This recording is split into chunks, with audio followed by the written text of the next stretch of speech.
अगली खबर थोड़ी हटके है। अगर आपको पता चले कि कोई पाकिस्तान में रहने वाले मुस्लिम समुदाय का व्यक्ति हिंदू धर्म को अपना लिया तो पहली बार में इस पर भरोसा कम ही होता है, लेकिन हुआ कुछ ऐसा ही है। पर इसमें भी दिलचस्प बात यह है कि इस शख्स को हिंदू धर्म को मानने की मिली प्रेरणा कहां से मिली। देखिए ये रिपोर्ट। सच ये है कि पाकिस्तान भी हमारा ही है।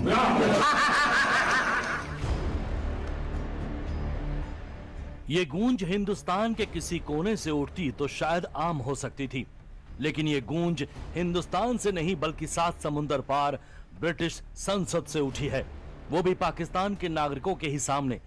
बागेश्वर धाम के पीठाधीश्वर पंडित धीरेन्द्र कृष्ण शास्त्री ने भले ही ये बयान हंसते मुस्कुराते दिया हो, लेकिन उनके इरादे एकदम साफ थे। जिक्र इतिहास का था और फिक्र उन हिंदुओं की जो पाकिस्तान जैसे देशों में अराजकता की दंश झेल रहे हैं। सच ये है कि पाकिस्तान भी हमारा ही है। सच ये है आरिफ साहब कि पाकिस्तान भी हमारा है। 1947 के पहले आप हमारे थे।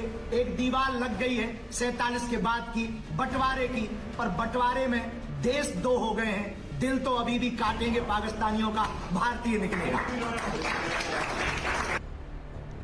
पंडित धीरेन्द्र कृष्ण शास्त्री विदेशों में सनातन धर्म की अलख जगा रहे हैं और ये बयान उसी का हिस्सा माना जा रहा है।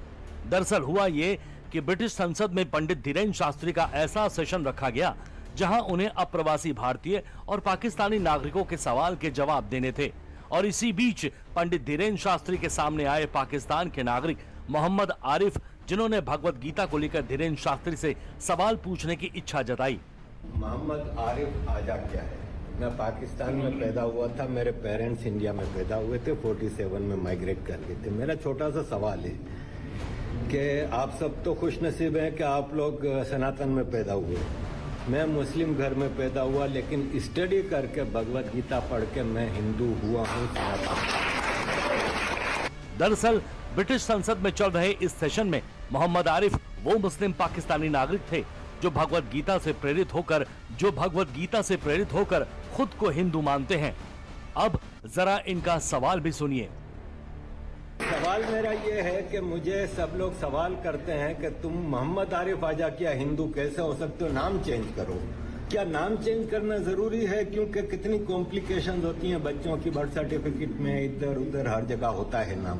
क्या नाम चेंज करना जरूरी है? और जैसे आपने फरमाया कि भारतीय बन के रहो, तो क्या एक पाकिस्तानी बॉर्न भारतीय नहीं बन सकता अगर वो दिल से हिंदुस्तानी हो? पाकिस्तानी नागरिक मोहम्मद आरिफ ने ये जो सवाल किया उसे सुनकर हर कोई तालियां बजा रहा था, क्योंकि मोहम्मद आरिफ ने धार्मिक बाधाओं से ऊपर उठते हुए वो जानने की कोशिश की जो मानव धर्म की श्रेष्ठता की ओर उसे ले जाता है। और जब मोहम्मद का सवाल किसी धर्म से ऊपर उठ के था तो पंडित धीरेन्द्र शास्त्री ने ऐसा जवाब दिया जिस पर धर्म की कोई पाबंदी नहीं थी। हिंदुत्व कोई एक धर्म नहीं है, हिंदुत्व एक मानवता की विचारधारा है। और मानवता की विचारधारा के लिए हमें ना आपके रंग से मतलब है, ना रूप से मतलब है, ना आपके देश से मतलब है। यदि आप भगवत गीता पढ़ रहे हैं, यदि आप भगवत गीता का अनुसरण कर रहे हैं, तो आपका नाम कुछ भी हो, आपकी पहचान कुछ भी हो, हम रहीम रस खान के भी गीत गाते हैं। हम रहीम रस खान के भी गीत गाते हैं, और जब देश की बात आती है तो अब्दुल कलाम को भी सैल्यूट करते हैं। पंडित धीरेन्द्र शास्त्री ने मोहम्मद आरिफ के सवाल का जो जवाब दिया वो सुनकर लोग हैरान रह गए। इस जवाब में भारत पाकिस्तान, हिंदू मुसलमान किसी भी तरीके की कोई पाबंदी नहीं थी। हिंदुत्व, आप हिंदू हैं, आपने ये मान लिया, हमारे लिए यही काफी है, हमारे लिए यही बहुत है। आप नाम बदलो या ना बदलो, दिल में विचार यदि आपके बदल गए तो आप हमारे हो गए। दूसरा आपने क्वेश्चन कहा कि हमारा जन्म भारत में नहीं हुआ तो क्या पाकिस्तानी भारतीय नहीं हो सकता? सच ये है कि पाकिस्तान भी हमारा ही है। सच ये है आरिफ साहब कि पाकिस्तान भी हमारा है। 1947 के पहले आप हमारे थे।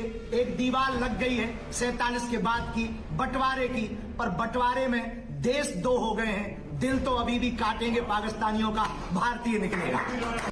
दरअसल बागेश्वर बाबा इन दिनों मिशन मोड पे काम कर रहे हैं, लगातार यात्राएं कर रहे हैं।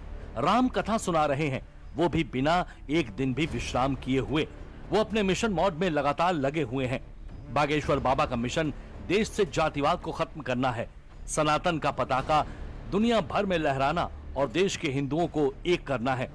हाल ही में बागेश्वर बाबा हनुमंत कथा सुनाने लंदन गए थे और इसी दौरे में लंदन पर वो ब्रिटिश संसद पहुंचे और ब्रिटिश संसद में धीरेन्द्र शास्त्री का जिस तरीके से स्वागत हुआ, उन्होंने जिस तरीके से सनातन और हिंदुत्व की बात की, उसे सुनकर हर कोई हैरान रह गया। बागेश्वर बाबा ने ब्रिटेन की संसद में हनुमान चालीसा का पाठ भी किया, जो अपने आप में एक बहुत बड़ी बात है।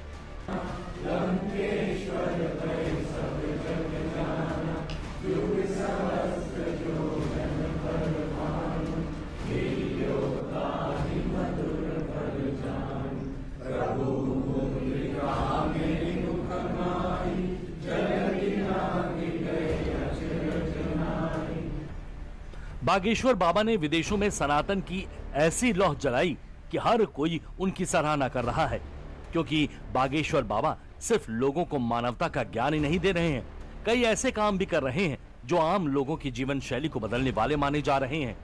धीरेन्द्र शास्त्री भारत में गरीब बेटियों की शादी, हजारों लोगों के लिए खान सेवा और जरूरतमंद मरीजों के लिए कैंसर अस्पताल बनाने जैसे काम कर रहे हैं, जिसकी प्रेरणा की क्रेडिट धीरेन्द्र शास्त्री अपने शास्त्रों और भारतीय संस्कृति को देते हैं और यही विचार वो दुनिया भर में फैला रहे हैं।